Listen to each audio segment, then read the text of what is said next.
Your life is on a filter. You are constantly editing your face, your living room, and even your work routine. You are chasing a perfect version of yourself, one that does not exist in reality. It's incredibly exhausting. It makes you restless, and to be honest, it's terribly boring. We are all now blindly chasing an artificial reality of symmetry and perfection created by artificial intelligence. But an ancient Japanese philosophy says that the cracks or flaws in life are actually the most beautiful parts of it. It's called Wabi-Sabi. This philosophy is a magical key to escape the endless rat race of modern perfectionism. Wabi-Sabi is about finding beauty in everything that is imperfect, everything that is temporary, and everything that is incomplete. Here, the word wabi refers to the simple and uneven forms found in nature, and sabi refers to the beauty that emerges in something over time, its decay, its rust, and the marks of age. This is not just a story about old furniture. It is a completely different perspective on life and death. In the 15th century, the wealthy aristocrats of Japan would flaunt their wealth by displaying their expensive, shiny teacups. Then came tea masters like Senno Rikyu, who changed the whole game. They threw away all the luxuries. They started using very simple handmade clay cups and enjoyed drinking tea under a cloudy moon instead of a full moon.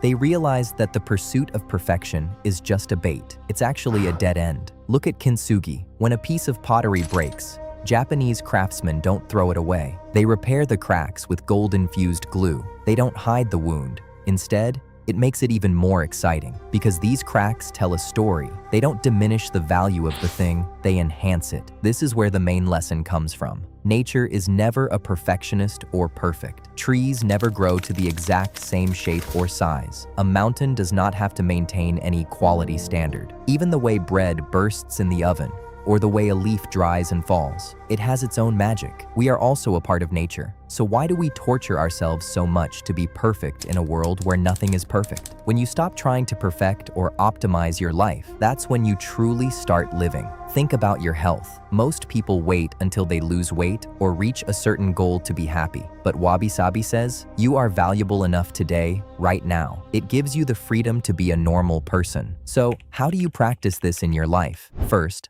learn to suffer a little. Stop always looking for shortcuts. Get off a station earlier and walk. Experience the changes of the seasons. Second, feel hungry. There is a saying in Japan, even when a bird of the forest is hungry, it retains its dignity. Hunger sharpens your senses. It reminds you that you are alive. Third, throw away any unnecessary items every day. A clean house also keeps your mind calm and clear. Finally, stop expecting your goals to always be 100% met. Even if you eat a burger with your kids, it doesn't mean your whole week was ruined. It was just a beautiful moment. The desire to be perfect is a trap. It's a kind of obsession that only hurts in the end. The most beautiful flower is not the one that lasts forever. Rather, it is the one that is beautiful, fleeting, and fragile. Stop chasing the tide. Accept the randomness of life. Find the true beauty in the rust, cracks, and murky waters of your life. Your life is not a project to be finished. It's a great experience to feel from the heart. Let yourself be a little more wabi-sabi today,